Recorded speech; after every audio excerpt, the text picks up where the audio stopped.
சகோதர சகோதரிகளே, உங்கள் யாவருக்கும் நம்முடைய பிதாவாகிய தேவன் நாமத்தினாலும் நம்முடைய கர்த்தராகிய ஆண்டவர் இயேசு கிறிஸ்துவின் நாமத்தினாலும் அன்பின் வாழ்த்துதல் தெரிவித்துக் கொள்கிறேன். மறுபடியும் இப்படியாக அடியனுக்கு ஒரு மாபெரும் பாக்கியத்தை ஏற்படுத்தி கொடுத்த நம்முடைய தேவனுக்கு ஒரு முறை நன்றிகளை எடுத்துக்கொண்டு பாடத்துக்கு நாம் கலந்து செல்லலாம்.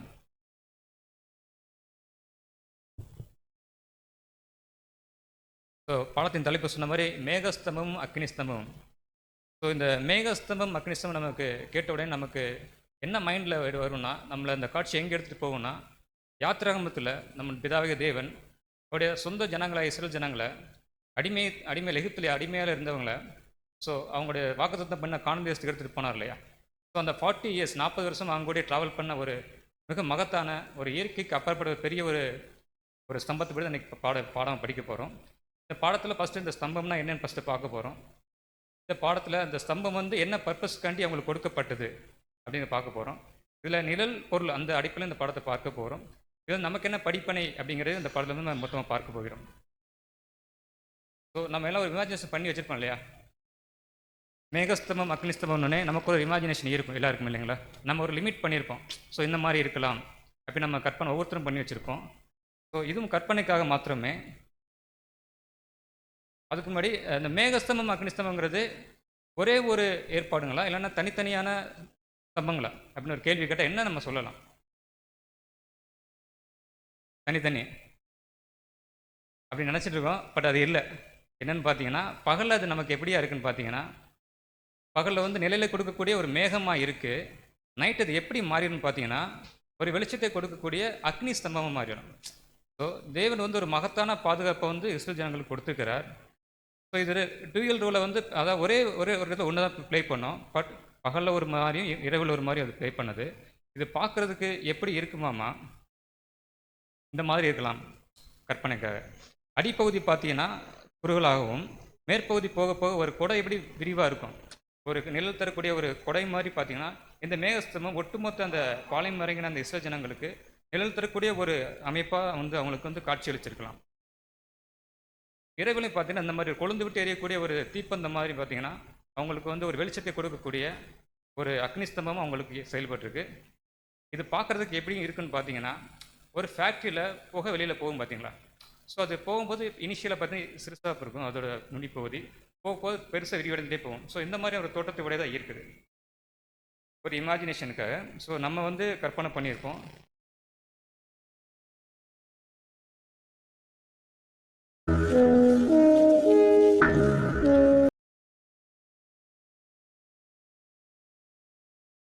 வீடியோவில் பார்க்குறதுக்கு இப்படி இருக்குது. பட் தேவன் படைச்சதோட பிரம்மாண்டமாக இருந்திருக்கலாம். நம்ம பார்க்கல யாரும். ஒரு கற்பனைக்காக ஒரு அண்டர்ஸ்டாண்டிங்கான இதை நான் உங்களுக்கு காட்டுறேன்.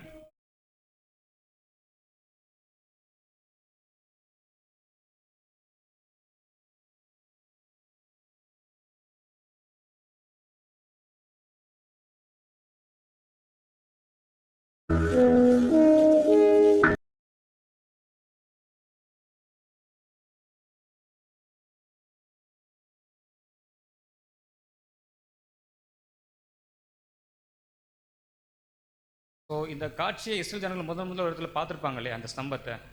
இதை பார்த்தோன்னே அவங்களுக்கு மைண்டில் என்ன வந்திருக்கும், மைண்டில் என்ன நினைப்பு வந்திருக்கலாம். தேவன் அவங்கள எகிப்து அடிமை தந்து வெளியில் எட்டு வராரு. ஃபஸ்ட் இந்த ஸ்தம்பத்தை தான் காட்டுறாரு. காட்டினோடனே அவங்களுக்கு ஒரு ஃபெய்த், ஒரு பிலீவ் வந்திருக்கும்ல. தேவன் கண்டிப்பாக நம்மளை மீட்டுக்கொள்வாருங்கிற உத்தரவாதத்தை அவங்க பெற்றுக்கொள்ளலாம். அதுக்காண்டி தேவன் இதை கொடுத்துருக்கிறார். அது மட்டும் இல்லாமல் இது அவங்களுக்கு என்ன கொடுத்தனா ஒரு மோட்டிவேஷன். அடிமையாக இருந்தாங்க இல்லையா, அங்கே பாடுபட்டாங்க. பணந்தர பிரயாணம்னா ஈஸி இல்லைங்களா. அந்த பிரயாணத்துக்கு ஒரு மோட்டிவேஷனை இந்த ஸ்தம்பம் அவங்களுக்கு முன்னாடி காட்சி அளிச்சிருக்கலாம். இன்னொன்று அவங்கள ஆறுதல் படுத்திருக்கலாம்.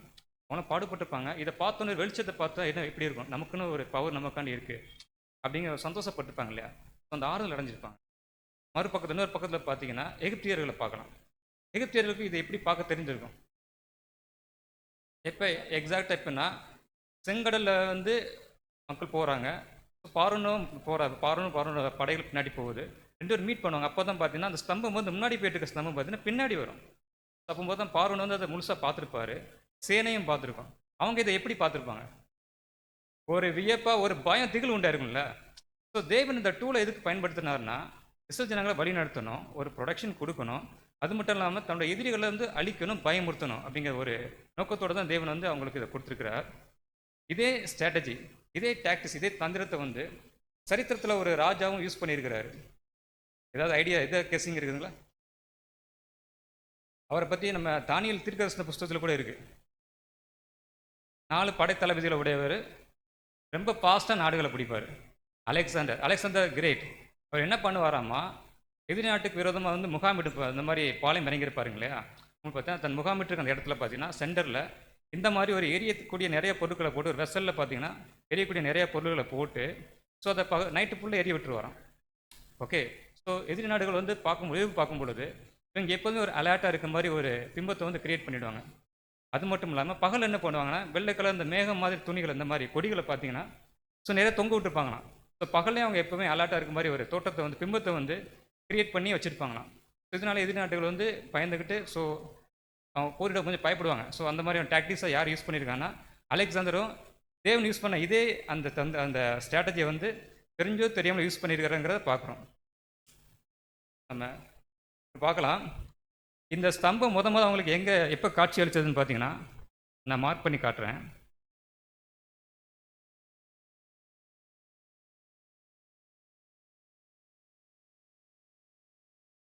லேசர் ஒர்க் ஆகல, சாரி. ஆக்சுவலாக இங்கே ராம்சஸில் இருக்காங்க இல்லையா, ராம்சஸ்லேருந்து சுக்கோத் வருவாங்க. இந்த சுக்கோத்துக்கு வரும்பொழுது தான் பார்த்தீங்கன்னா இந்த ஸ்தம்பத்தை வந்து ஃபஸ்ட்டு அவங்க பார்க்குறாங்க.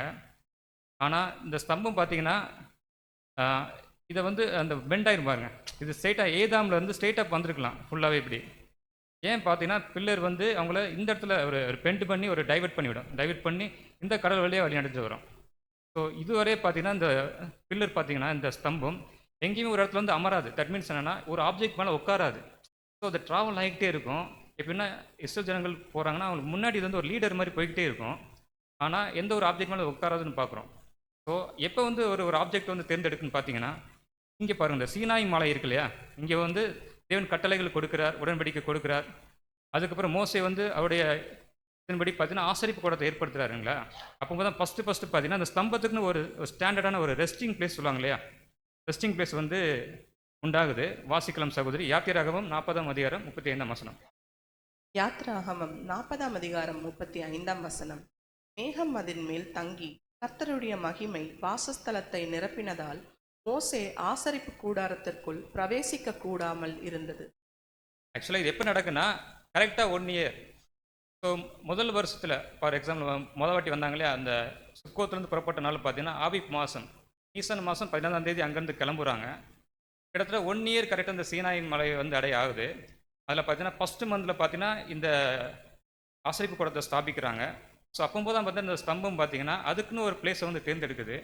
ஸோ ஆசரிப்பு கூடாரத்துக்குள்ளே ஸ்தம்பம் உள்ளே போகும்போது பார்த்தீங்கன்னா ஒரு க்ளோரியஸாக ஒரு சொல்கிறது பிரமாண்டமாக ஒரு அந்த ஃபுல்லாகவே அந்த ஆசரிப்பு கூடத்தை ஃபுல்லாக வந்து சூழ ஒரு புகைமூட்டமாக வந்து ஒரு குளோரிஃபிகேஷனில் வந்து அந்த புகைமூட்டம் காணப்படுதா இருக்கிறது.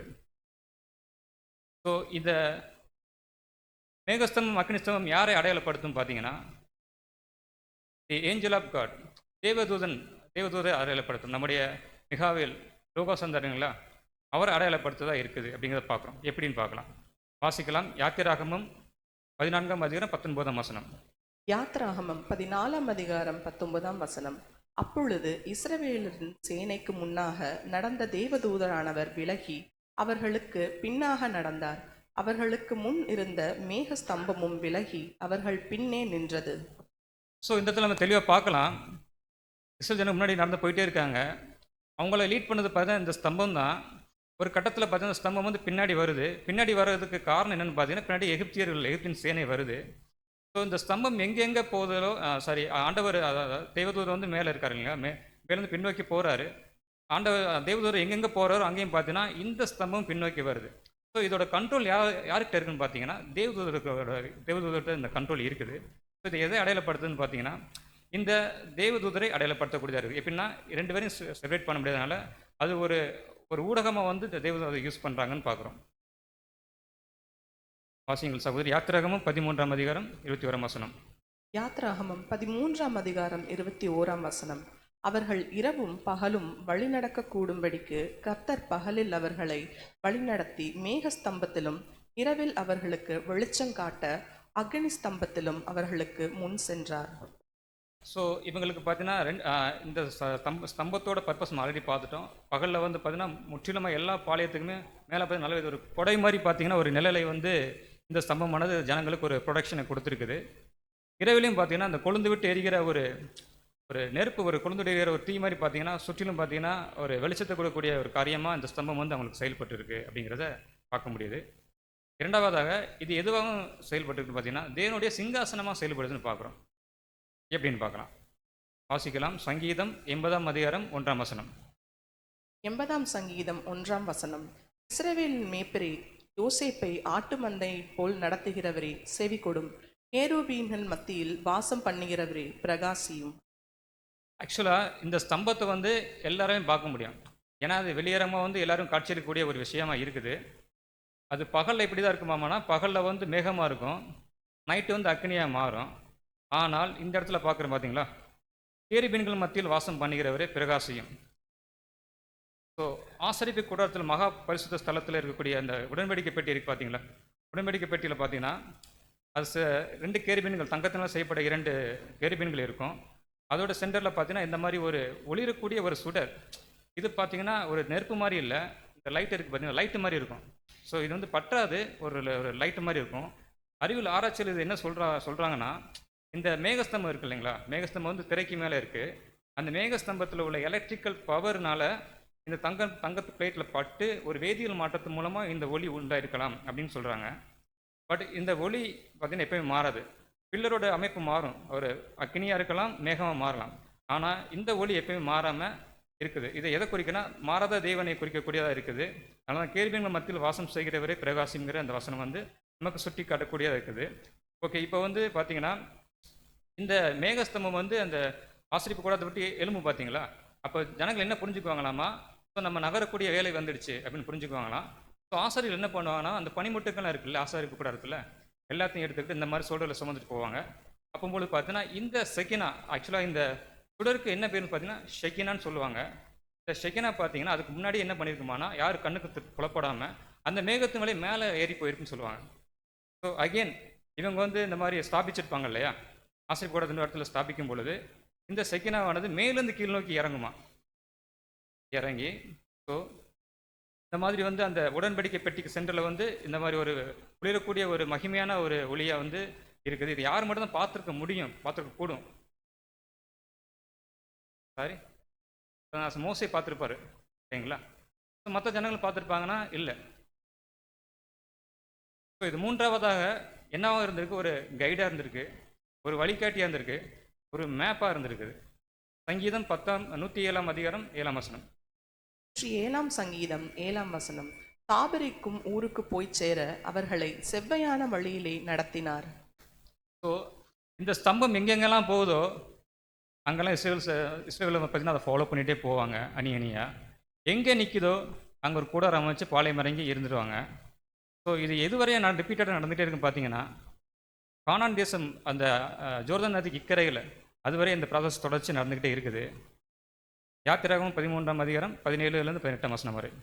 யாத்திராகமம் 13ஆம் அதிகாரம் 17லிருந்து 18ஆம் வசனம் உடைய.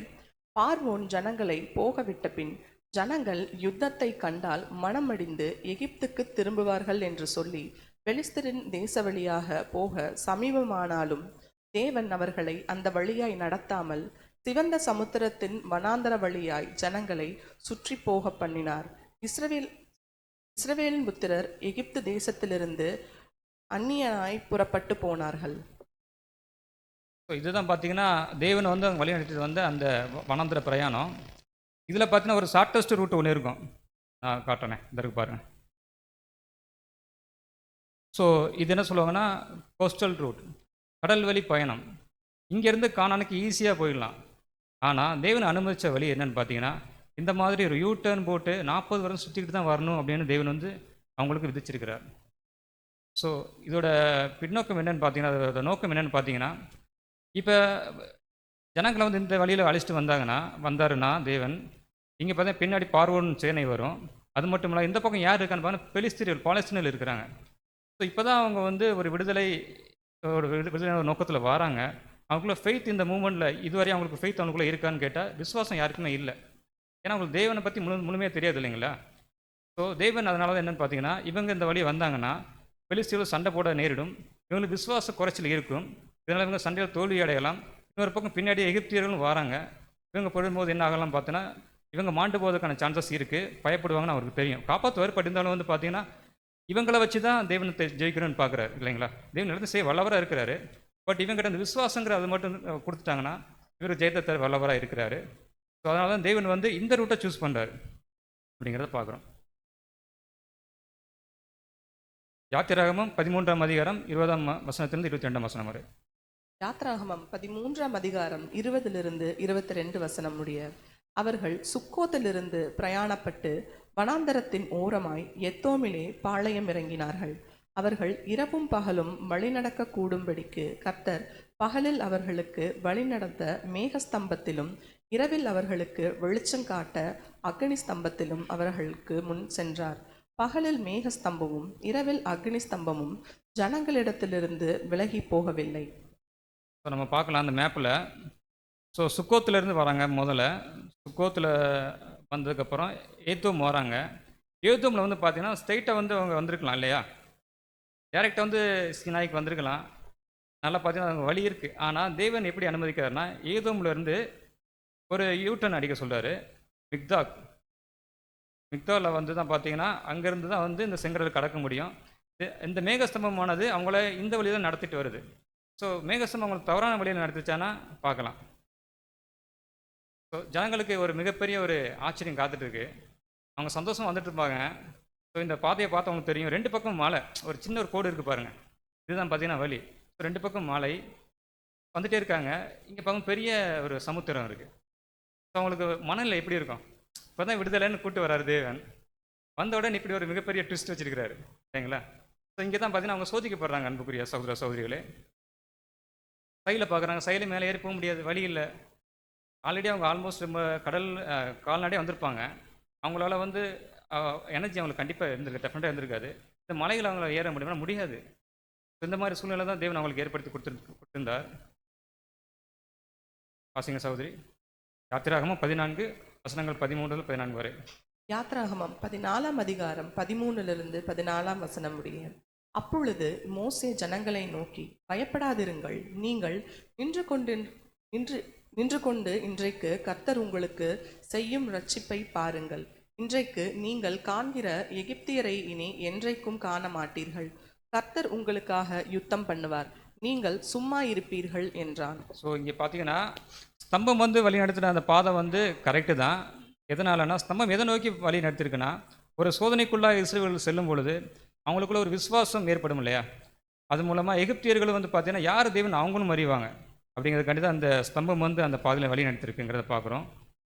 வாசிங்கள் யாத்திராகமம் 14-18. யாத்ராகமம் 14ஆம் அதிகாரம் 18ஆம் வசனம்.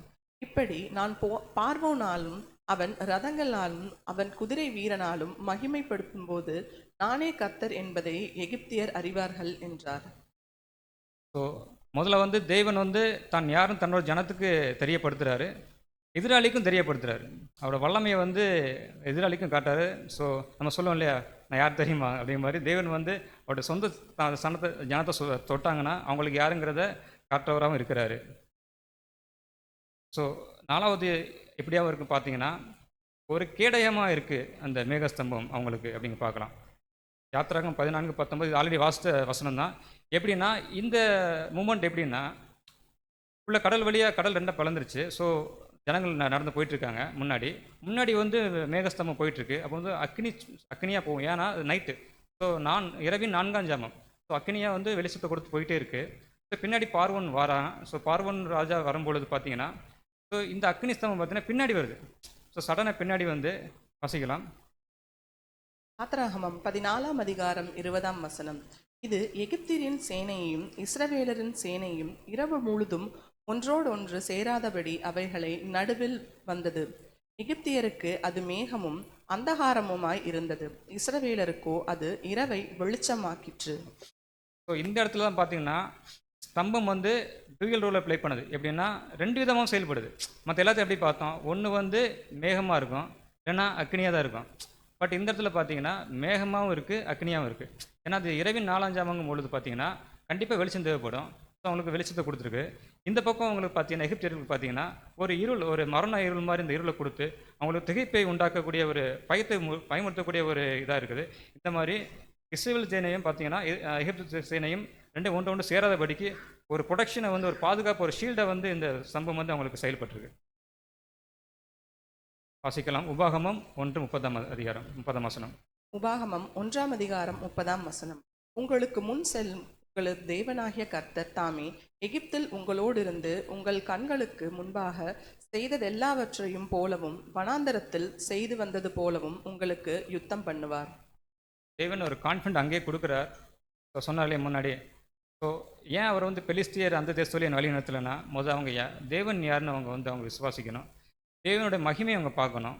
எல்லாம் நம்மளால் இல்லை, தேவனால் ஆயிட்டுங்கிறத வந்து இஸ்ரேல் ஜனங்க உணரணும் தான் இந்த பாடத்தை வந்து அவங்களுக்கு கொடுக்குறார். அதனால தான் சொல்கிறாரு, தேவன் உங்களுக்காக யுத்தம் பண்ணுவார் என்று. 5வதாக இது எப்படி இருக்குன்னா, ஒரு பழி வாங்குகிறவர், அந்த தன்னோட ஜனங்களுக்கு பழி வாங்கக்கூடிய ஒரு பழி வாங்குகிற ஒரு காரியமாக வந்து இந்த ஸ்தம்பம் வந்து இருக்குது அப்படிங்கிறத பார்க்குறோம். யாத்திராகமம் 14ஆம் அதிகாரம் 24ஆம் வசனம் மற்றும் 25ஆம் வசனம். யாத்திராமம் 14ஆம் அதிகாரம் 24 மற்றும் 25ஆம் வசனங்கள். கிழக்கு வெளுத்து வரும் ஜாமத்தில் கர்த்தர் அக்கினியையும் மேகமுமான ஸ்தம்பத்திலிருந்து எகிப்தியரை சேனையை பார்த்து அவர்களை சேனையை கலங்கடித்து அவர்களுடைய ரதங்களிலிருந்து உருளைகளை கவனிக்கலாம். ரதங்கள்லேருந்து உருளைகள் வந்து கலலிச்சான். தட் மீன்ஸ் என்னன்னா, வீல்ஸ் இருக்குல்ல, அந்த ரதங்களில் வீல்ஸு அது என்ன கலண்டு விழுந்திருக்கான். எப்படி கலண்டு விழுந்திருக்கும்? அவங்க அவ்வளவு கவனக்குறைவாக அதை செஞ்சுருப்பாங்களா? எதனால் இருக்கும்? கெஸ் பண்ணலாம். ஏன்னா அந்த ஸ்தம்பம் வந்து முன்னாடி போயிட்டுருக்கு இஸ்ரேல் ஜனங்களுக்கு முன்னாடி, சடனாக வந்து பின்னாடி வந்துடுது இல்லைங்களா? அது டைமில் எடுத்துக்கல. சடனாக வந்துட்டு ஒரு கருமையாக ஒரு திடீர்னு ஒரு பிம்பத்தை கிரியேட் பண்ணால் மனுஷங்க நமக்கே பார்த்தீங்கன்னா ஒரு பிரமிப்போம், ஒரு பயப்படுவோம். அந்த ரதங்கள் என்ன, குதிரை பூண்டு இருக்குது. குதிரை கண்டிப்பாக ஒரு ஒரு சத்தம் கொடுக்கும் பார்த்தீங்களா, ஒரு பயந்து ஒரு துள்ளும் பார்த்தீங்களா? அந்த மாதிரி அங்கே ஒரு ஜர்க் ஏற்பட்டுருக்கு, ஒரு பிரேக் போட்டிருக்கு. இப்போ நான் வண்டியில் சடனாக பிரேக் போட்டு என்ன ஆகுனா சரிக்கு கீழே விழும். அதே தான் இவங்களும் நடந்திருக்கு. இவங்க கொஞ்சம் கூட எதிர்பார்க்கல இந்த மாதிரி நடக்கணும். இவங்க நினச்சிருப்பாங்கன்னா பின்னாடியே போயிட்டு அவங்களை பிடிச்சிடலாம், அழிச்சிடலாம் நினச்சிருப்பாங்க. பட் தேவன் அதை அனுமதிக்கலை. ஸோ அந்த டுயல் ரோல் ப்ளே பண்ண அந்த ஸ்தம்பம் பார்த்தீங்கன்னா இந்த ரதங்களுடைய அந்த உருளைகளும் கலர்லபடியாக வந்து செஞ்சுருக்கிறத பார்க்கலாம். ஸோ தேவன் வந்து தன்னோட ஜனங்களுக்காக எந்த அளவுக்கு பழி வாங்குவாங்கிறத இந்த சம்பவத்தில் நம்ம வந்து பார்க்கலாம், அன்புக்குரிய சகோதர சகோதரிகளே. அது மட்டும் இல்லாமல் இந்த வசனத்தை வாசித்துருங்க. லேவியராகமம் 10 1ஆம் வசனம் 2ஆம் வசனம். லேவியராகமம் 10ஆம் அதிகாரம் 1ஆம் வசனம் மற்றும் 2ஆம் வசனம். பின்பு ஆரோனின் குமாரனாகிய நாதாபும் அபியுவும் தன் தன் தூப கலசத்தை எடுத்து அவைகளின் அக்னியையும் அதன் மேல் தூப வர்க்கத்தையும் போட்டு கர்த்தர் தங்களுக்கு கட்டளையிடாத அந்நிய அக்னியை அவர்களுடைய சந்நிதியில் கொண்டு வந்தார். 2ஆம் வசனம். அப்பொழுது அக்னி கர்த்தருடைய சந்நிதியில் இருந்து புறப்பட்டு அவர்களை பட்சித்தது.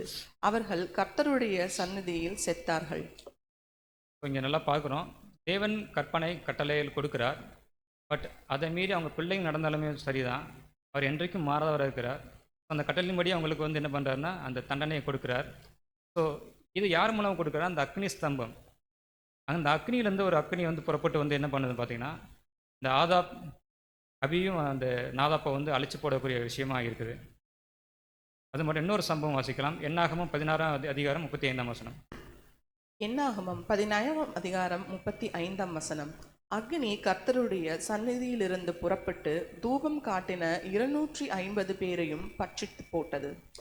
இந்த சம்பவத்தில் பார்த்தீங்கன்னா மோசேக்கு தேவன் கொடுக்குற சர்டிஃபிகேட் என்னென்னு பார்த்தீங்கன்னா, என் வீட்டில் எங்கும் அவன் உண்மை உள்ளவன் இல்லைங்களா? ஸோ அப்படிப்பட்ட மோசைக்கு விரோதமாக இந்த கோராகு புத்திரர் வந்து என்னென்னா கலகம் பண்ணுவாங்க. என்ன பேசுவாங்கன்னா, நீங்கள் மட்டும்தான் பரிசுத்தமா, நீங்கள் மட்டும்தான் வந்து தூபம் காட்டுவீங்களா, நீங்கள் ஒரு லெவல் மிஞ்சி போகிறீங்க அப்படின்னு தேவன் ஏற்படுத்தி வைத்த தேவனுடைய தாசனாகிய மோசைக்கு விரோதமாக வந்து பேசினாலும் தேவன் வந்து பார்த்தீங்கன்னா அவங்களுக்கு விரோதமாக வந்து யுத்தம் பண்ணுவாருன்னு பார்க்குறோம். ஸோ என்ன ஆச்சுன்னா, மோசை என்ன சொல்லுவார்னா, அந்த 250 பேரும் கொண்டு வாங்க, நீங்கள் தூபம் காட்டுங்க. ஸோ யார் தேவனுங்கிறது தேவன் நியாயம் தீர்ப்பாருங்க மாதிரி அந்த இடத்துல அந்த தூபம் காட்டினால கோராகு புத்திரர் அவங்க 250 பேர் வந்து இந்த அக்னியானது அழிச்சு போட்டது. இது எதை அடையாளப்படுத்தினா ஒரு நியாய தீர்ப்பை வந்து அடையாளப்படுத்துகிற ஒரு விஷயமா வந்து இந்த இடத்துல பார்க்குறோம், அன்புக்குரிய சகோதர சகோதரிகளே. அது மட்டும் இல்லாமல் இது வந்து ஒரு தேவனுடைய வாக்கு பெறக்கூடிய ஒரு இடமாவும் வந்து பார்த்திங்கன்னா இந்த மேகஸ்தம்பம் அக்னி ஸ்தம்பம் இருந்திருக்குது. எப்படின்னா, யாத்திராகமம் 33ஆம் அதிகாரம் 9ஆம் வசனம் மற்றும் 11ஆம் வசனம். யாத்திராகமம் 33ஆம் அதிகாரம் 9ஆம் வசனம் மற்றும் 11ஆம் வசனம். மோசே கூடாரத்திற்குள் பிரவேசிக்கையில் மேகஸ்தம்பம் இறங்கி கூடார வாசலில் நின்று கர்த்தர் மோசேயோடே பேசினார். ஸ்டாப் பண்ணலாம். ஸோ தேவன் எப்படி பேசுகிறாருன்னு பார்த்தீங்கன்னா, இந்த மேகஸ்தம்பத்துலேருந்து தான் வந்து இஸ்ரேல் ஜனங்களை மோசை மூலமாக கைட் பண்ணுறார். அங்கே ஏதாவது ஒரு கட்டளை பிறக்குதுன்னா அது அங்கேருந்து தான் பிறக்குன்னு பார்க்குறோம். அடுத்த வசனம் வாசிங்க. 11ஆம் வசனம். ஒருவன் தன் சிநேகிதனோடே பேசுவது போல கர்த்தர் மோசேயோடே முகமுகமாய் பேசினார். பின்பு அவன் பாளையத்துக்கு திரும்பினான். நூனின் குமாரனாகிய யோசுவா என்னும் அவனுடைய பணிவிடைக்காரனாகிய வாலிபன் ஆசரிப்பு கூடாரத்தை விட்டு பிரியாதிருந்தான். தொடர்ந்து வாசிக்கலாம். சங்கீதம் 99:7. 99ஆம் சங்கீதம் 7ஆம் வசனம். மேகஸ்தம்பத்திலிருந்து அவர்களோடே பேசினார். அவர்கள் அவருடைய சாட்சி பிரமாணங்களையும் அவர் தங்களுக்கு கொடுத்த கட்டளையையும் கை கொண்டார்கள். ஸோ இஸ்ரேல் ஜனங்கள் வந்து ஒரு இடத்துல முகாமிட்டிருக்காங்க. மேகஸ்தம்பம் வந்து அந்த ஆசைப்படுறது மேலே எழும்புது. ஸோ இது எல்லாம் எதன் அடிப்படையில் பார்த்தீங்கன்னா, மோசே வந்து ஒரு மீடியேட்டராக இருக்கார். அது இல்லாமல் இந்த மேகஸ்தம்பம் கொடுக்கக்கூடிய அந்த கமாண்ட்ஸ், நீங்கள் புறப்படலாம், இங்கே வந்து நீங்கள் முகாமிடலாம், ஒவ்வொரு கமாண்டையும் வந்து இவங்க ஃபாலோ பண்ணி நடக்கிறாங்க. ஸோ இது வந்து என்ன, தேவன்கிட்ட வர இந்த வாக்கு வந்து பார்த்தீங்கன்னா இந்த மேகஸ்தம்பத்திலிருந்து இவங்களுக்கு கிடைக்கப்பட்டிருக்க ஒரு காரியமாக வந்து இருக்குது. அன்புக்குரிய சகோதர சகோதரிகளே, 7வதாக இது ஒரு திறந்த ஒரு வாசலாக இருக்குதுன்னு பார்க்குறோம். எப்படின்னு பார்த்தீங்கன்னா, இஸ்ரேல் ஜனங்கள் எகிப்தில் வந்து ஒரு அடிமைக்குள்ளாக இருக்கிறாங்க. ஸோ இவங்க வந்து ஒரு வெளிச்சத்தை நோக்கி பார்த்துட்டு இருக்காங்க இல்லையா? அந்த வெளிச்சம் தான் என்னென்னு பார்க்குறோம்னா இந்த மேகஸ்தம்பம் அக்னிஸ்தம்பம். இது இவங்களுக்கு என்னவா இருந்திருக்குன்னு பார்த்தீங்கன்னா, ஒரு திறந்த ஒரு வாசல் மாதிரி இருந்திருக்கும். அதை பார்த்தோன்னே எங்களுக்கு என்ன போயிருக்குன்னா, நம்ம விடுதலை ஆகிட்டோம் அப்படிங்கிற ஒரு பிலீஃப் வந்து ஃபஸ்ட்டு இந்த படத்தோட பிகினிங்கில் கேட்டோம் இல்லையா, ஒரு விசுவாசம் வந்திருக்கும் இல்லையா? அந்த மாதிரி இந்த மேகஸ்தம்பம் அக்னிஸ்தம்பம் பார்த்தீங்கன்னா அவங்களுக்கு ஒரு வாசலை, திறந்த வாசலை வந்து அவங்களுக்கு இருக்குது. அன்புக்குரிய சகோதர சகோதரிகளே, ஸோ தொடர்ந்து வாசியுங்கள். யோசுவா 33ஆம் அதிகாரம் வசனங்கள் 3 முதல் 4 வரை. யோசுவா 3ஆம் அதிகாரம் 3லிருந்து 4 வசனம் முடிய. ஜனங்களை நோக்கி, நீங்கள் உங்கள் தேவனாகிய கர்த்தருடைய உடன்படிக்கை பெட்டியையும் அதை சுமக்கிற லேவியராகிய ஆசாரியர்களையும் கண்டவுடனே நீங்களும் உங்கள் இடத்தை விட்டு பிரயாணப்பட்டு அதற்கு பின் செல்லுங்கள். 4ஆம் வசனம். சகோதரி, ஆக்சுவலாக இதில் என்னன்னு பார்த்தீங்கன்னா, இதுக்கு முன்னாடி என்னென்னா இஸ்ரேல் ஜனங்கள் வந்து எதை பார்த்து தான் வந்து ட்ராவல் பண்ணிக்கிட்டு இருந்தாங்கன்னா, மேகஸ்தம்பம் அக்னிஸ்தம்பத்தை பார்த்து அதன் பின்னாடி தான் போயிட்டு இருந்தாங்க. ஆனால் இங்கே ஒரு சின்ன சேஞ்ச் இருக்குது. உடன்படிக்கை பெட்டி. ஸோ ஸ்தம்பம் அவங்களை இதுவரை வழி நடத்திருக்குன்னு பார்க்கலாம். அந்த யோர்தான் நதி இருக்கு இல்லையா, இக்கரை வரைய வழி நடத்திருக்கலாம். ஏன்னா அதுக்கப்புறம் வந்து இந்த ஸ்தம்பத்தை பற்றி வேதம் பேசலை அப்படிங்கிறத பார்க்குறோம். ஸோ இவங்களை வந்து அந்த 40 இயர்ஸாக பார்த்தீங்கன்னா 40 வருஷமாக இந்த மேகஸ்தம்பம் அக்னிஸ்தம்பமானது இஸ்ரேலோட ஒரு லீடரை வந்து அவங்களோட சொந்த தேசத்துக்கு கொண்டு சேர்க்கக்கூடிய ஒரு டூலாக வந்து இருந்திருக்குங்கிறத பார்க்குறோம். இவங்க ஆக்சுவலாக நிறையா காரியம் பண்ணாங்க இல்லையா, இஸ்ரேல் ஜனங்கள் விக்கிர ஆராதனை பண்ணாங்க, களியாட்டம் பண்ணாங்க, மோசைக்கு விரோதமாக தரிக்கத்து பேசினாங்க, தேவனுக்கு விரோதமாகவும் பேசினாங்க, எல்லா விஷயம் பண்ணாங்க. ஆனால் இந்த ஸ்தம்பம் அவங்கள விட்டு விலகுச்சானா? இல்லை. ஸ்தம்பம் வந்து அதோட வேலையை பெர்ஃபெக்டாக செஞ்சுட்டு போச்சு அப்படிங்கிற பார்க்குறோம். வாசியுங்கள். உபாகமம் 1ஆம் அதிகாரம் 31ஆம் வசனம். உபாகமம் 1ஆம் அதிகாரம் 31ஆம் வசனம். ஒரு மனிதன் தன் பிள்ளையை சுமந்து கொண்டு போவதை போல நீங்கள் இவ்விடத்திற்கு வருகிற வரைக்கும் நடந்து வந்த வழிகள் எல்லாவற்றிலும் உங்கள் தேவனாகிய கர்த்தர் உங்களை சுமந்து கொண்டு வந்ததை கண்டீர்களே.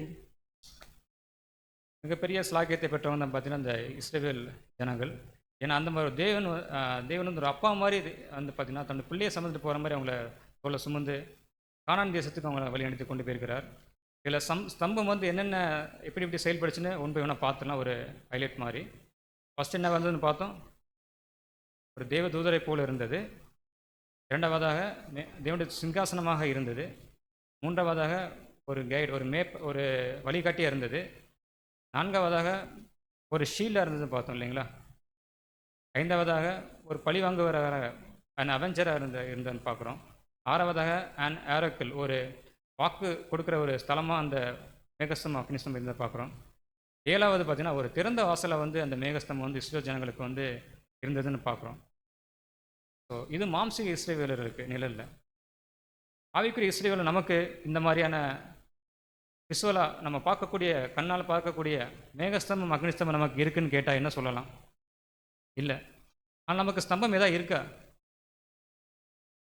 இதை நம்ம ஆதார வசனம் பொருந்த அன்புக்குரிய சகோதர சகோதரி ஒரு முறை மீண்டும் ஒரு முறை வாசிக்கலாம். ஏசாயா 4ஆம் அதிகாரம் வசனங்கள் 4 முதல் 6 வரை. ஏசாயா 4ஆம் அதிகாரம் 4லிருந்து 6ஆம் வசனம் முடிய. சீயோனில் மீதியாயிருந்த எருசலேமின் தரித்திருந்த ஜீவனுக்கென்று பேரெழுதப்பட்ட எவனும் பரிசுத்தம் என்று சொல்லப்படுவான். அப்பொழுது கர்த்தர் சீயோனின் மலையிலுள்ள எல்லா வாசஸ்தலங்களிலும் அதன் சபைகளின் மேலும் பகல் மேகத்தையும் புகையையும் இரவில் கொழுந்துவிட்டு எரியும் அக்னி பிரகாசத்தையும் உண்டாக்குவார். மகிமையானவைகளை மேலெல்லாம் காவல் உண்டாயிருக்கும். பகல் வெயிலும் நிகழவும் பெருங்காற்று மழைக்கும் அடைக்கலமாகவும் மறைக்க விடாமல் ஒரு கூடாரம் உண்டாயிருக்கும். இதில் சொல்லப்பட்டிருக்கிற அந்த ஒவ்வொரு வார்த்தையும் நம்ம கவனமாக கவனிக்கலாம். சியோனில் மீதியாக இருந்து யாரை குறிக்கனா? சர்ச் கிளாஸ் யார் கடைசி இருக்குன்னா 7ஆம் கால சபையாகிய ஆண்டவர் இயேசு கிறிஸ்துவின் சரீர அவயங்களில் பாதாங்கமாக நம்மளை குறிக்க அன்புக்குரிய சகோதர சகோதரிகளே. அது மட்டும் இல்லாது பகலில் மேகத்தையும் புகையையும் இரவில் கொழுந்துவிட்டு எரியும் அக்னி பிரகாசத்தையும் அப்படிங்கிறத குறிக்கும். பார்த்தீங்கன்னா நம் ஆண்டவருடைய இரண்டாம் வருகை, இரண்டாவது பிரசனம் இருக்கு இல்லையா, எபிபனியா ஸ்டேஜை குறிக்கும் அன்புக்குரிய சகோதர சகோதரிகளே. இங்கே சொல்லப்பட்டிருக்கிற மகிமையானவைகள் மேலெல்லாம் காவல் உண்டாயிருக்கும். இங்கே சொல்லப்பட்ட மகிமை யார் அப்படின்னு பார்த்தோம்னா தேவன் நம்மளை தான் மகிமைங்கிறார். நம்ம அதுக்கு பாத்திரமானா கேட்டால் கண்டிப்பாக இல்லை. நம்மளை தான் சொல்கிற அன்புக்குரிய சகோதர சகோதரி. அந்த வார்த்தை நம்ம நிதானித்து பார்க்கலாம். அது மட்டும் இல்லாமல் ஒரு கூடாரம் உண்டாயிருக்குமா. அந்த கூடாரம் எங்கே இருக்குன்னு பார்த்தீங்கன்னா இங்கே தான் இருக்குது. நம்ம இங்கே சப்ஜெக்ட் கேட்டுக்கணும் இல்லையா, இங்கே தான் நமக்கு என்ன இருக்குன்னா பாதுகாப்பு இருக்குது இல்லைங்களா. ஸோ அதுதான் இந்த வசனத்தோட இது. ஸோ நம்ம ஆண்டவர் முதலாம் வருகையில் எப்படி வந்தார், மாம்சத்தில் வந்தார். இரண்டாம் வருகையில் வந்து பார்த்திங்கன்னா வெர்ஷன் 2 வந்து பார்த்திங்கன்னா இப்போ மேகஸ்தம்பம் அக்னி ஸ்தம்பமாக பார்த்திங்கன்னா நமக்கு முன்னாடி போயிட்டு இருக்கிறத நம்ம பார்க்குறோம். ஸோ இதை நம்ம நிஜத்தை ஒப்பிட்டு பார்க்கலாம். எப்படின்னா எப்படி அந்த பில்லர் வந்து ஒரு முன்மாதிரியை வந்து ஒரு லீடராக போச்சோ அது மாதிரி நம்ம ஆண்டவர் இயேசு கிறிஸ்துவும் போயிருக்காரு அப்படிங்கிறத வசனத்தின் அடிப்பில் நம்ம பார்க்க போகிறோம். எப்படி அவர் நம்மளை வழி நடத்திக்கிட்டு முன்னாடி போயிட்டாருங்கிறத வாசிக்கலாம். நீதிமொழிகள் 8ஆம் அதிகாரம் வசனங்கள் 30லிருந்து 31 வரை.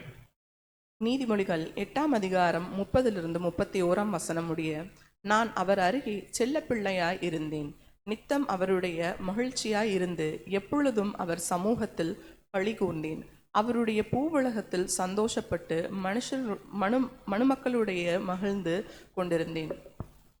ஸோ நம்ம நல்லா பார்க்கலாம். நம்ம ஆண்டவர் இயேசு கிறிஸ்து என்ன ஸ்டேஜில் இனிஷியல் இருந்தார்னா லோகோஸாக இருந்தார் இல்லைங்களா, உலகத்தை படைக்கும் பொழுது செய்யும் பொழுது. பட் அவர் அப்படியே இருந்தால் என்ன இருக்கும், நமக்கு சத்தியம் கிடச்சிருக்காது இல்லைங்களா. ஸோ நமக்கு அவர் தியாகம் பண்ணார்ல, அவருக்குன்னு ஒரு லைஃப்பில் ஒரு லைஃப் சேஞ்சிங் மூமெண்ட், ஒரு டேர்னிங் பாயிண்ட் அவருக்குன்னு ஒன்று இருக்கு இல்லையா. அது எங்கே எப்படி அந்த மேகஸ்தம்பத்துக்கு ஸ்டார்ட் ஆச்சோ, மேகஸ்தம்பத்துக்கு ஒரு இனிஷியல் ஜேர்னி, ஒரு ஸ்டார்டிங் பாயிண்ட் ஒன்று தேவைப்பட்டது. அதே மாதிரி நம்முடைய லீடருக்கும் ஒரு ஸ்டார்டிங் பாயிண்ட் தேவைப்பட்டது. அது என்னென்னு பார்த்தீங்கன்னா இந்த வசனம் ஏசாயா 6ஆம் அதிகாரம், நமக்கெல்லாம் பரிச்சயமாக தெரிஞ்ச ஒரு வசனம் தான். வாசிங்களா சகோதரி, ஏசாயா 6ஆம் அதிகாரம் 8ஆம் வசனம். ஏசாயா 6ஆம் அதிகாரம் 8ஆம் வசனம். பின்பு யாரை நான் அனுப்புவேன், யார் நமது காரியமாய் போவான் என்று உரைக்கிற ஆண்டவருடைய சத்தத்தை கேட்டேன். அதற்கு நான், இதோ அடியேன் இருக்கிறேன், என்னை அனுப்பும் என்றேன். தெளிவாக பார்த்துட்டோம். ஸோ இவரோட ஸ்டார்டிங் பாயிண்ட் எங்கே ஆரம்பிக்குன்னா சேம் இதே ஒரு இடத்துலேருந்து தான் நம்ம ஸ்டார்ட் பண்ண அதே இடத்துல தான். ஸோ இதை எப்படி வசனத்தோடு நம்ம கம்பேர் பண்ணி பார்க்கலாம். ஸ்தம்பம் எப்படி ஆண்டவர் இயேசு கிறிஸ்துவை குறிக்குங்கிறதுக்கு இந்த ஒரு வசனத்தை நான் வந்து அடையாளமாக சாட்சியாக எடுத்துருக்கிறேன். யோபு புஸ்தகம் 38ஆம் அதிகாரம் 16ஆம் வசனத்திலிருந்து 17ஆம் வசனம் வரை. யோபு 38ஆம் அதிகாரம் 16லிருந்து 17 வசனம் முடிய. நீ சமுத்திரத்தின் அடித்தளங்கள் மட்டும் புகுந்து ஆழத்தின் அடியில் உலாவினதுண்டோ? மரண வாசல்கள் உனக்கு திறந்ததுண்டோ? மரண இருளில் வாசல்கள் நீ பார்த்ததுண்டோ? ஸோ இதில் சொல்லப்பட்டிருக்க சமுத்திரத்தின் அடித்தளம், சமுத்திரம் எதை குறிக்குன்னா ஒரு ஜனக்கூட்டத்தை குறிக்கும். அவங்க எதில் இருக்காங்கன்னா மரணித்த நிலைமையில் இருக்காங்க இல்லைங்களா. அந்த சமுத்திரத்தின் அடித்தளம் எப்படி இருக்குன்னா மரண வாசலாக இருக்கும் இல்லைங்களா. ஸோ இதுதான் இந்த வசனம் அடையாளப்படுத்துது. மரண வாசல்கள் உனக்கு திறந்ததுண்டோன்னு தேவன் யார்கிட்ட கேட்குறாரு, யோபுட்ட கேட்குறாரு.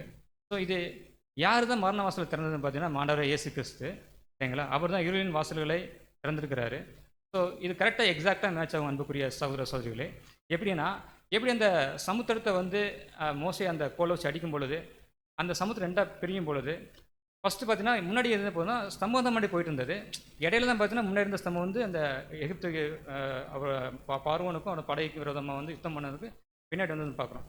ஸோ முதல்ல யார் தான் உள்ளே போனதுன்னு பார்த்தீங்கன்னா, ஸ்தம்பம் வந்து வெளிச்சத்தை கொடுக்க முன்னாடி போயிருக்கு. ஸோ இந்த ஸ்தம்பம் பார்த்தீங்கன்னா, இந்த இடத்துல அடையாளப்படுத்தப்பட்டு அன்புக்குரிய சகோதர சகோதரிகளே. ஸோ ஸ்தம்பமும் யாருன்னு நம்ம வசனத்து மூலம் பார்த்தோம் பார்த்தீங்கன்னா, நம்ம ஆண்டவராக இயேசு கிறிஸ்துவ குறிக்கதா இருக்குது. அவர் நம்ம முன்னாடி போயிட்டு ஒரு வழியை வந்து சபைப்படுத்தியிருக்கிறாங்க பார்க்குறோம்.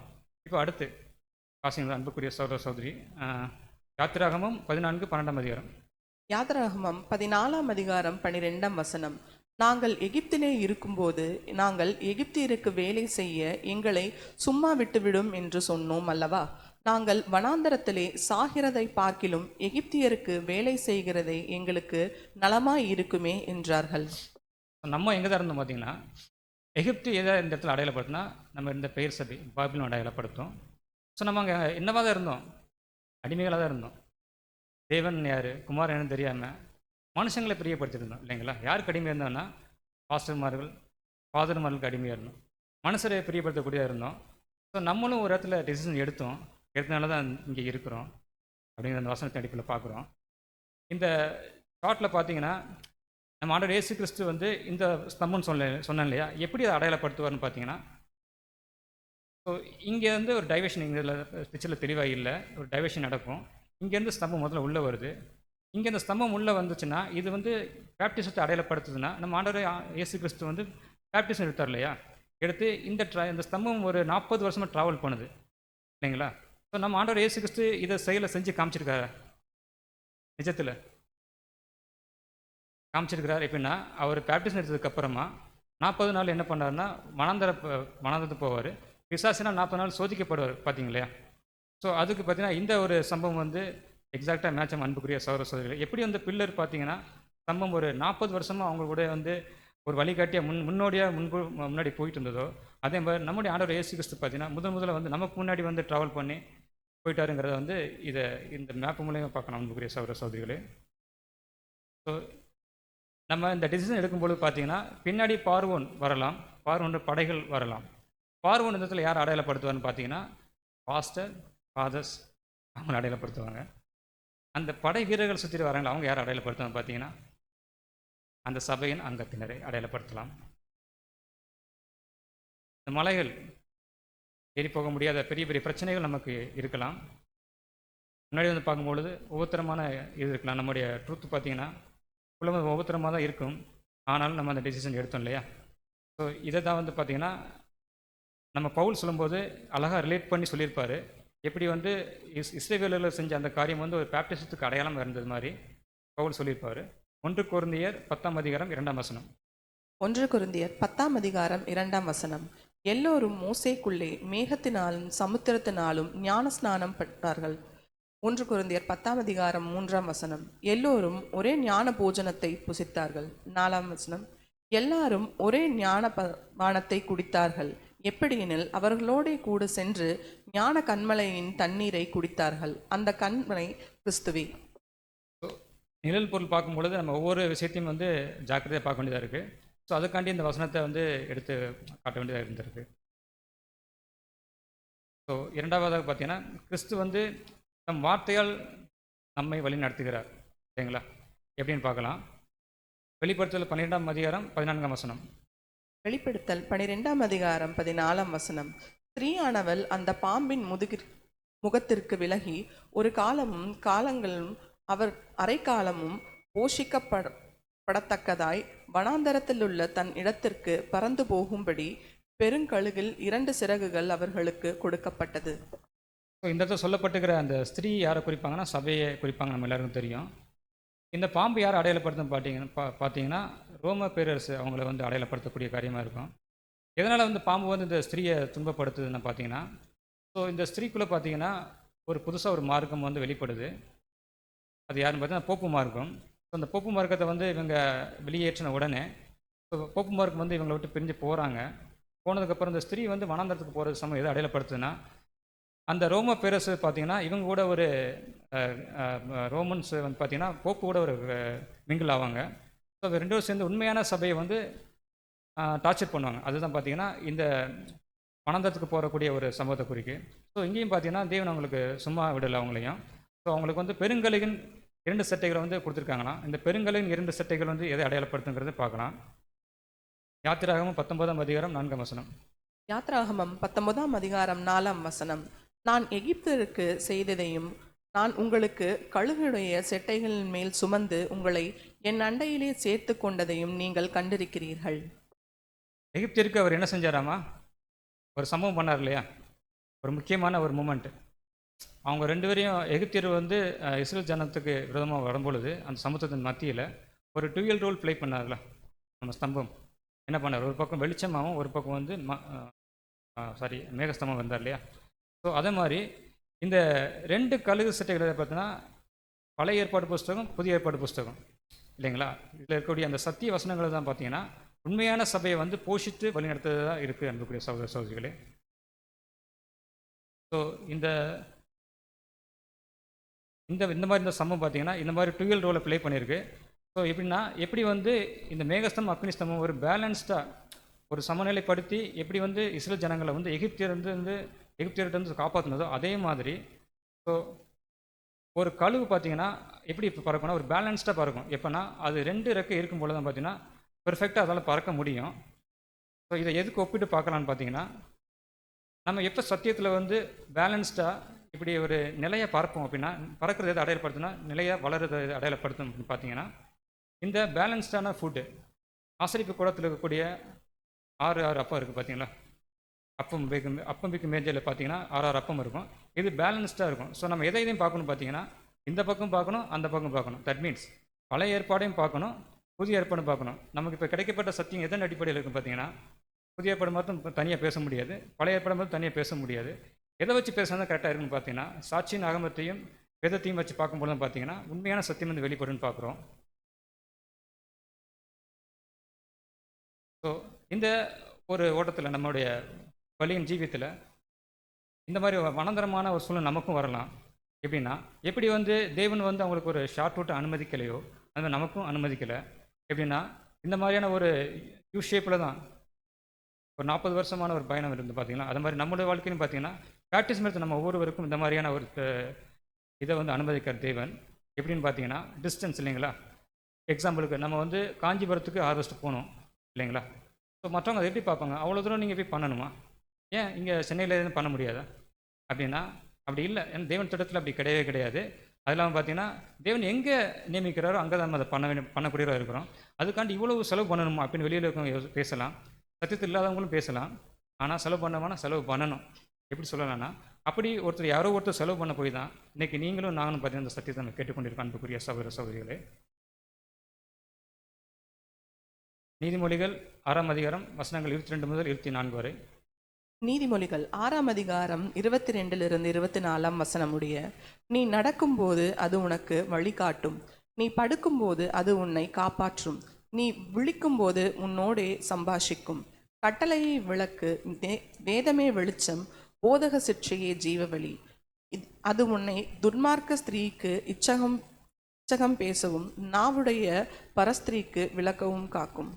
இந்த சம்பவத்தை நம்ம பார்க்கும் பொழுது நமக்கு என்ன புரிய வரும் பார்த்தீங்கன்னா அந்த டுயல் ரோல் ப்ளே பண்ணிச்சுல. ஸோ அந்த மாதிரி 2 புஸ்தகத்தையும் நம்ம ரெஃபர் பண்ணி பார்க்கும்பொழுது தான் துன்மார்க்க ஸ்திரீ யார், சபை யார் அப்படிங்கிற நம்ம எப்போ அடையாளம் கண்டுகொள்ள முடியும்னா ரெண்டையும் பார்க்கணும். அந்த பக்கம் மேகஸ்தம்பத்தையும் பார்க்கணும், அக்னி ஸ்தம்பத்தையும் பார்க்கும்பொழுது தான் பார்த்தீங்கன்னா நமக்கு உண்மையான அந்த பாதை வந்து நமக்கு கிடைக்கும். பகலில் மட்டும் எனக்கு அக்னி ஸ்தம்பம் மட்டும் போதும், இரவில் வேண்டான்னு பார்த்தோம்னா இரவில் கஷ்டப்படும் இல்லையா? சரி, பகலில் வந்து மேகஸ்தம்பம் போதும், இரவில் வேணான்னா லைட் இருக்காது, லைட்டில் என்ன பண்ண முடியாது, அதனால் சர்வைவல் பண்ண முடியாது.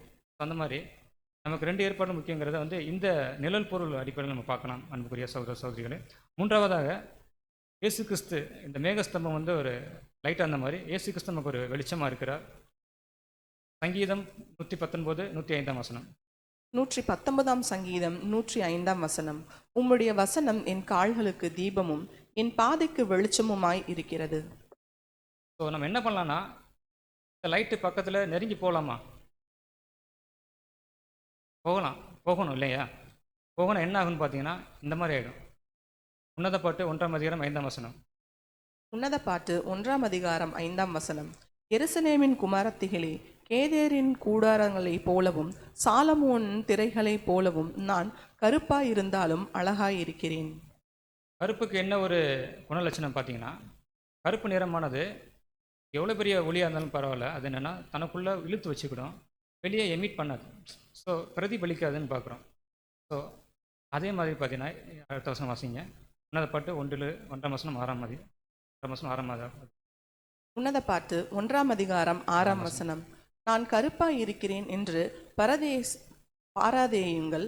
வெயில் என் மேற்பட்டது, என் தாயின் பிள்ளைகள் என் மேல் கோபமாய் இருந்து என்னை திராட்சத் தோட்டங்களுக்கு காவற்காரியாக வைத்தார்கள். என் சொந்த திராட்சை தோட்டத்தையே நான் காக்கவில்லை. ஸோ இங்கே இருக்கிற இந்த சூலமித்தியால் யார் அடையாளப்படுத்துவாங்கன்னா சபையை அடையாளப்படுத்துவாங்க. பர்டிகுலராக யார் அடையாளப்படுத்துவாங்கன்னா ஏலாங்கல சபையை அடையாளப்படுத்துவாங்க. எப்படின்னு பார்த்தீங்கன்னா சூலமித்தியாலுடைய நிறத்தோட்டம் பார்த்தீங்கன்னா கருப்பு. ஸோ நீதியின் சூரியன் அவங்க மேலே படும் பொழுது பார்த்தீங்கன்னா கண்டிப்பாக ஸ்கின் டார்க் ஆகும், டேன் ஆகும் இல்லைங்களா? ஸோ அவங்க இல்லை டேன் ஆகுது, எனக்கு கலர் மாறுதுன்னு அவங்க அந்த சத்தியத்தை பார்க்காம விட்டுருவாங்கன்னா விட மாட்டாங்க, தொடர்ந்து பார்ப்பாங்க இல்லையா? இப்போ இன்னும் என்ன ஆகும்? இன்னும் டார்க் ஆகும். இன்னும் டார்க்னா என்ன ஆகும்னா, நான் கருப்பாக இருந்தாலும் அழகாக இருக்கிறேன். அது எதை குறிக்குன்னா, ஸோ அவங்க கருப்பாக ஆக ஆக சத்திய வசனத்தை கேட்க கேட்க அவங்க கேரக்டர் காட்டுவாங்க இல்லையா? அது பார்க்குறவங்களுக்கு எப்படி இருக்குமானா ரொம்ப வைராக்கியமாக இருக்கிறாங்க. ஆனால் இது இப்படிலாம் இருக்கணுமா?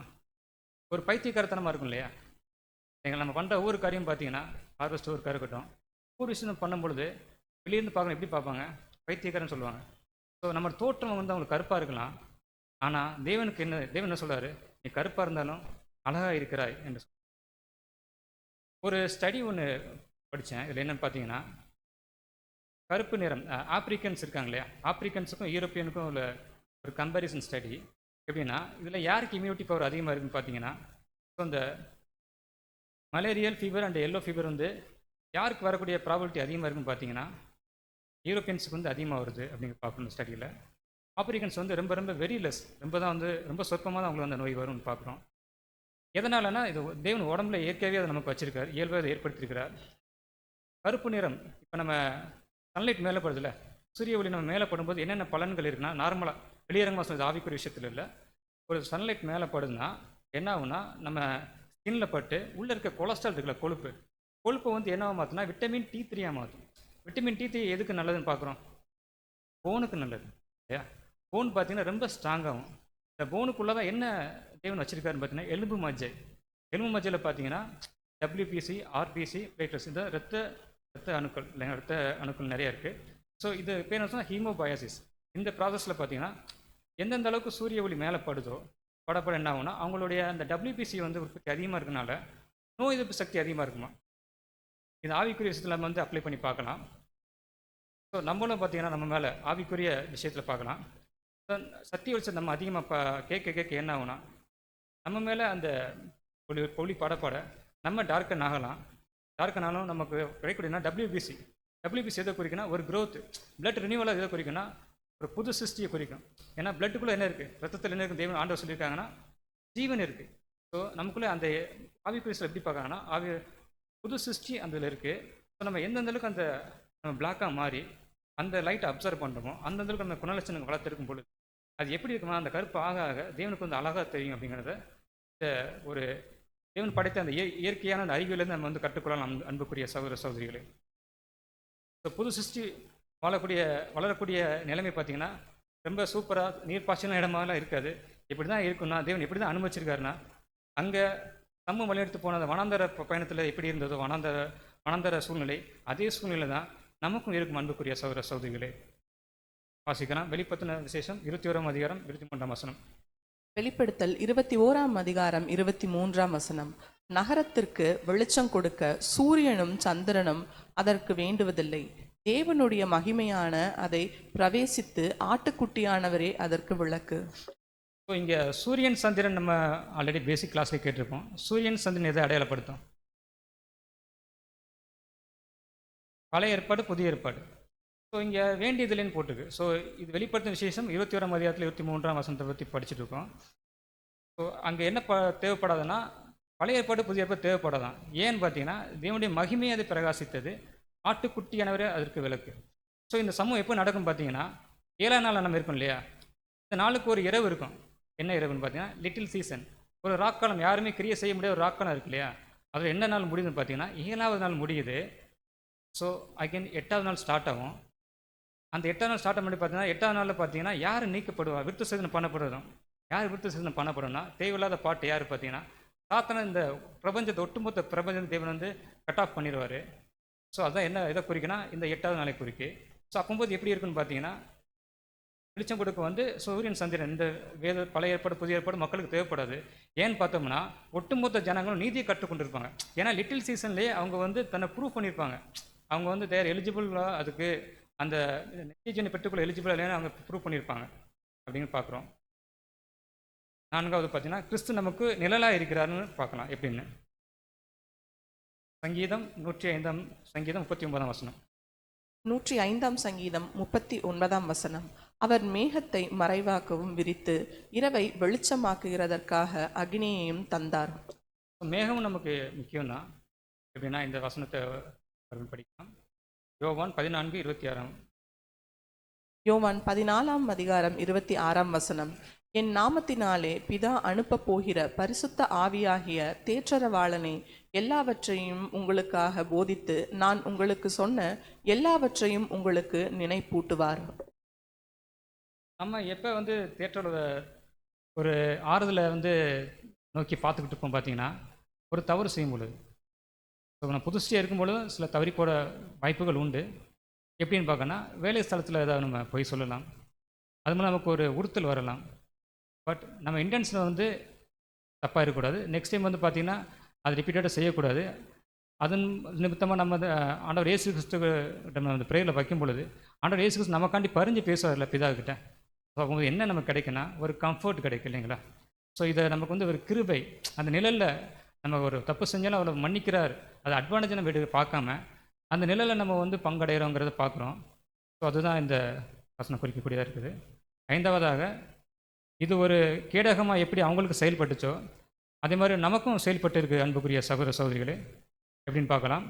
இது ஆல்ரெடி வாசித்து தான், வாசிங்க சகோதரி. யாத்திராகமம் 14:20. யாத்ராகமம் 14 வசனம். அது எகிப்தியரின் சேனையும் இஸ்ரவேலரின் சேனையும் இரவு முழுவதும் ஒன்றோடு ஒன்று சேராதபடி அவைகள் நடுவில் வந்தது.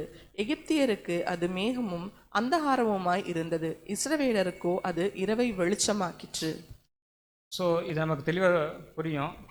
சம்மந்தப்படுத்தி பார்க்கலாமா இதில் வரக்கூடிய இந்த சம்பவத்தை? எப்படி இருந்ததாமா? இஸ்ரவேலுக்கு அது இரவாக இருந்ததா, நமக்கு வெளிச்சமாக இருந்ததா? ஸோ உண்மையான சத்தியம் எது? பழைய ஏற்பாடு புதிய ஏற்பாடு ரெண்டையும் கம்பேர் பண்ணி படிக்கும் பொழுது உண்மையான சத்தியம் எதுன்னு நமக்கு வந்து தேவன் வந்து முன்னாடி வந்து வெளிச்சத்தை கொடுத்து நடத்தி போயிட்டுருக்கிறாரு. இன்னும் சில ஜனங்கள் இதே பைபிள் தான் கையில் வச்சுருக்காங்க. பழைய ஏற்பாடு புதிய ஏற்பாடு ரெண்டுமே இருக்குது. ஆனால் அது என்ன சொல்ல வருது? பழைய ஏற்பாடு காரியங்கள் வருங்காலத்திற்கு ஒரு எச்சரிக்கைக்கூடிய காரியங்களாக இருக்குங்கிறத அவங்க உணராமல், அவங்க அதை சம்மந்தப்படுத்தி பார்க்கும்போது தேவன் எப்படி படிக்க சொல்ல அப்படி படிக்காமல் அவங்களா ஒரு மாயமாலம் பண்ணிகிட்டு இருப்பாங்க இல்லையா. தன்னுடைய சொந்த இதுக்காண்டி, தன்னுடைய சொந்த லாபத்துக்காண்டி வந்து ஊழியம் செய்வாங்க இல்லையா. ஸோ அவங்களுக்கு இது எப்படி இருக்குன்னாமா, பேர் சபைக்கு ஒரு இருள் சூழ்ந்த ஒரு இதாக இருக்காமா. ஸோ இந்த மாதிரி தேவன் இருளுக்கும் வெளிச்சத்துக்கும் ஒரு வித்தியாசத்தை வந்து உண்டு பண்ணுறார். நமக்கு வந்து ஒரு ஷீல்டை வந்து அவர் பார்த்திங்கன்னா பிரித்து எடுத்துருக்கிறார். அதனால தான் பிரித்து எடுத்து அந்த கூடாரம் வாசம் பார்த்தீங்களா, ஒரு கூடாரம் உண்டாக இருக்கும். ஸோ அந்த கூடாரத்தில் நமக்கு வந்து இந்த சப்ஜெக்ட் நம்ம வந்து சொல்லி கொடுத்துருக்கார் அன்புக்குரிய சகோதர சகோதரிகளே. ஸோ அவங்கள என்ன தான் பண்ணாருன்னு பார்க்குறோம், அழிச்சிட்டாருங்கன்னு பார்க்குறோம். ஸோ அதுக்கு முன்னாடி அவர் கொடுக்குற வார்த்தை என்னன்னு பார்க்கலாம். வெளிப்படுத்த விசேஷம் 18 வசனம். வெளிப்படுத்தல் 18 4 பின்பு வேறொரு சத்தம் வானத்திலிருந்து உண்டாக கேட்டேன். அது, என் ஜனங்களே, நீங்கள் அவளுடைய பாவங்கள் உடன்படாமலும் அவளுக்கு நேரிடும் வாதையில் அகப்படாமலும் இருக்கும்படிக்கு அவளை விட்டு வெளியே வாருங்கள். ஸோ நம்ம இந்த பேசிக் கிளாஸ் கேட்டு வரும் பொழுது நமக்கு ஒரு எச்சரிப்பின் சத்தம் வந்திருக்கும் இல்லையா. நம்மளும் எகிப்து மாதிரி இருக்கிற பாபிலோனில் பேர் சபையில் நம்மளும் இருந்தோம். நமக்கு இந்த இன்விடேஷன் வந்ததா? ஸோ ஆண்டவர் இயேசு கிறிஸ்து நம்மளை அங்கேருந்து ப்ரொடெக்ட் பண்ணி ஒரு ஷீல்டாக நமக்கு ஒரு வார்னிங் கொடுத்து நம்மளை இங்கேருந்து அழைச்சி வந்து கொண்டு வந்துருக்காரு பார்த்தீங்களா. ஸோ அந்த அன்பை நம்ம ருசி பார்க்கலாம் அன்புக்குரிய சகோதர சகோதரிகளே. சங்கீதம் 91 வசனங்கள் 3 முதல் 4 வரை. 91 சங்கீதம் 3 வசனம் முடிய. அவர் உன்னோடே வேடனுடைய கண்ணுக்கும் பாலாக்கும் கொள்ளை நோய்க்கும் தப்புவிப்பார். அவர் தமது சிறகுகளாலே உன்னை மூடுவார். அவர் செட்டைகளின் கீழே அடைக்கலம் புகுவாய்.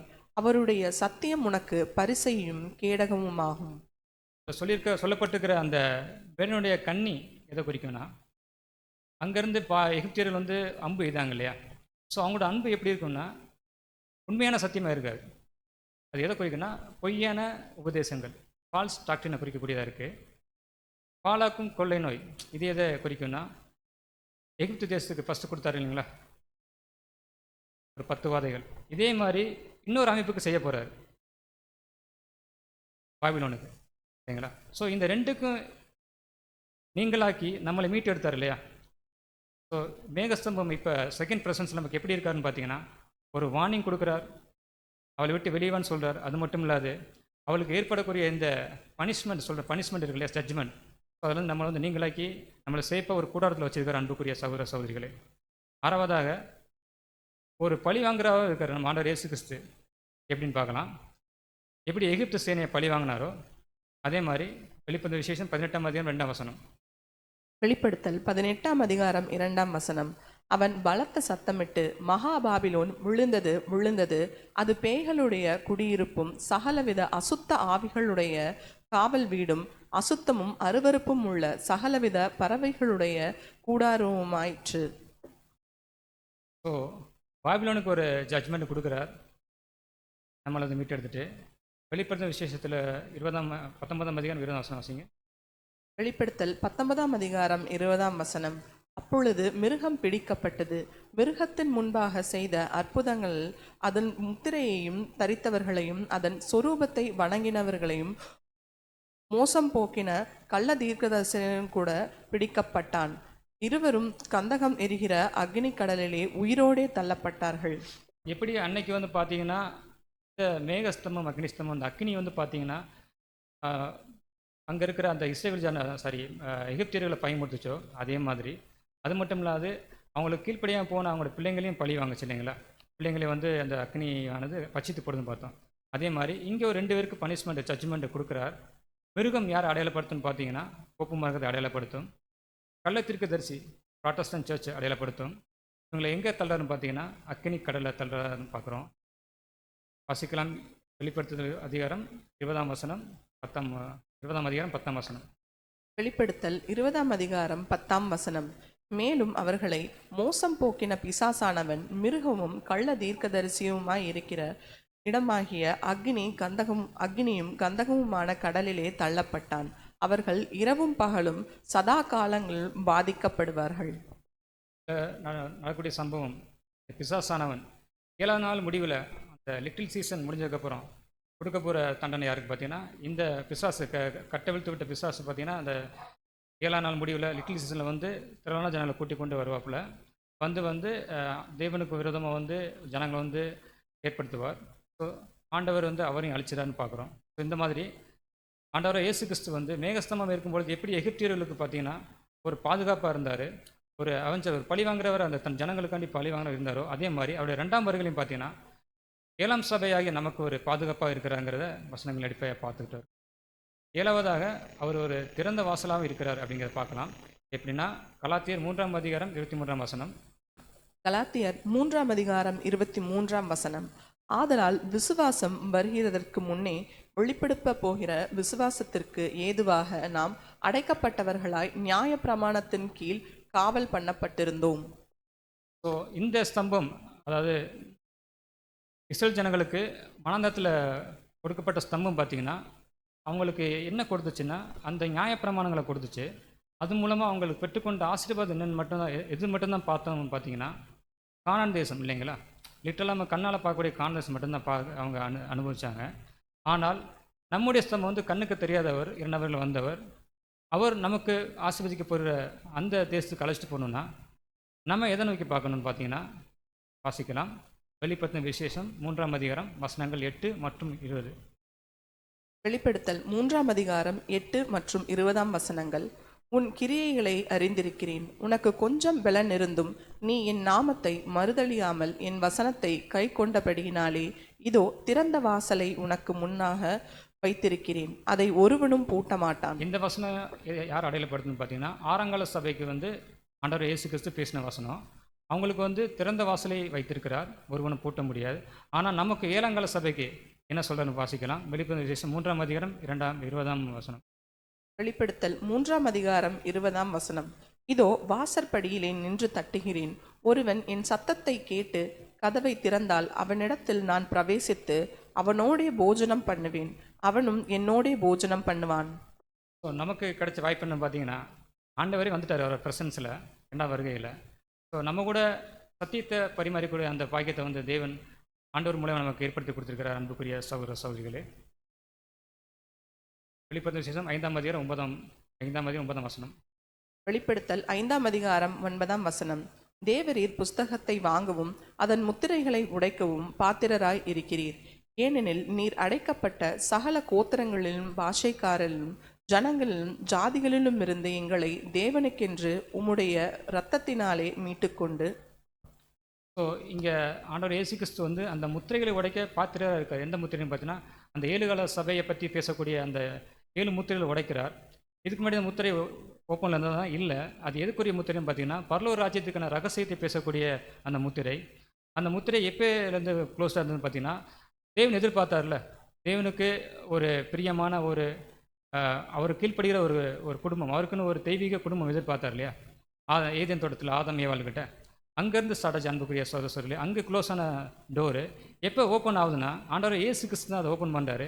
அவரே சொல்கிறாரு, யோவான் 10:9 யோவான் 10:9 நானே வாசல், என் வழியாய் ஒருவன் உட்பிரவேசித்தால் அவன் ரட்சிக்கப்படுவான், அவன் உள்ளும் புறம்பும் சென்று மேய்ச்சலை கண்டடைவான். யார் வழியாக தான் அங்கே போகணும் பார்த்தீங்கன்னா, எப்படி ஸ்தம்பம் வந்து அவங்கள இஸ்ரேல் ஜனங்களை வந்து அந்த வனாந்தரத்தில் வழி நடத்திட்டு போச்சோ, அதே மாதிரி நம்மளும் அனுமம் பிசுகாமல் அவரோட அடிச்சூழல் பின்பற்றி நடக்கும் பொழுது பார்த்தீங்கன்னா நம்மளும் மேய்ச்சலை கண்டடைவோம். எப்படின்னா உள்ளும் புறமும். இதை எப்படி புரிஞ்சுக்கலாம்னா, பழைய ஏற்பாடு புதிய ஏற்பாடு 2 சைடும் போயிட்டு நம்ம வந்து மேய்ச்சலை கண்டடைவோம். 2 சைடும் சாப்பிட்டா தான், 2 அப்பம் பிக்கு மேய்ச்சல் இருக்கிற 2 பகுதியில் இருக்கிற லெஃப்ட் ரைட்டில் 2ஐயும் சாப்பிடும் பொழுது தான் நம்ம வந்து மேய்ச்சலை கண்டடைவோம். அன்புக்குரிய சகோதர சகோதரிகளே, ஸோ இது எப்போ ஓப்பன் ஆகுதுன்னு பார்த்தீங்கன்னா, இந்த ரகசியம் வெளிப்படுத்த விஷயத்தில் தான் ஓப்பன் ஆகுதுன்னு பார்க்குறோம். வாசிக்கலாம். வெளிப்படுத்த விசேஷம் 21:24. வெளிப்படுத்தல் 21:24. ரட்சிக்கப்படுகிற ஜனங்கள் அதன் வெளிச்சத்திலே நடப்பார்கள். பூமியின் ராஜாக்கள் தங்கள் மகிமையும் கனத்தையும் அதற்குள்ளே கொண்டு வருவார்கள். ஸோ நம்ம ஆல்ரெடி சொல்லிட்டோம். இங்கே பார்த்தீங்கன்னா ராக்காலம் இருக்குமானா இருக்காது. என்னென்னா இது 8வது நாளை குறிக்கு சாத்தான் இருக்க போகிறதில்ல. ஸோ எல்லா ஜனங்களுக்கும் என்னென்னா இந்த வெளிச்சத்தில் வந்து நடக்கக்கூடிய ஒரு வாய்ப்பினை நம்முடைய மேகஸ்தம்பம் பார்த்தீங்கன்னா நமக்கு ஏற்படுத்தி கொடுத்துருக்கிறார். கடைசியாக இந்த ஒரு வசனத்தோடு இந்த பாடத்தை நிறைவு செய்யலாம். 1 பேதுரு 2:21. 1 பேதுரு 2:21. இதற்காக நீங்கள் அழைக்கப்பட்டும் இருக்கிறீர்கள். ஏனெனில் கிறிஸ்துவும் உங்களுக்காக பாடுபட்டு நீங்கள் தம்முடைய அடிச்சுவடுகளை தொடர்ந்து வரும்படி உங்களுக்கு மாதிரியை பின்வைத்து போனார். ஸோ நம்மளும் வந்து பார்த்தீங்கன்னா நம்ம ஆண்டவர் இயேசு கிறிஸ்துடைய அடிச்சுவடுகளை மிகவும் ஜாக்கிரதையாக பின்பற்றி எப்படி அந்த ஸ்தம்பம் வந்து அவங்களை கரெக்டாக வழிநடத்தி அந்த 40 வருஷ பிரயாணத்தில் அவங்க கூட இருந்ததோ, அதே மாதிரி நம்மளும் தேவனோட ஆண்டவரோடும் அந்த நன்மையை செஞ்சு நம்ம அவருடைய முடிவு வரையும் உண்மையாக இருந்து அவருடைய பாதங்களை சென்று சேர தேவன் தாமே நம்மை ஆசீர்வதிப்பாராக. மேலும் தேவன் இந்த வார்த்தைகளையும் ஆசீர்வதிப்பாராக. ஆமென்.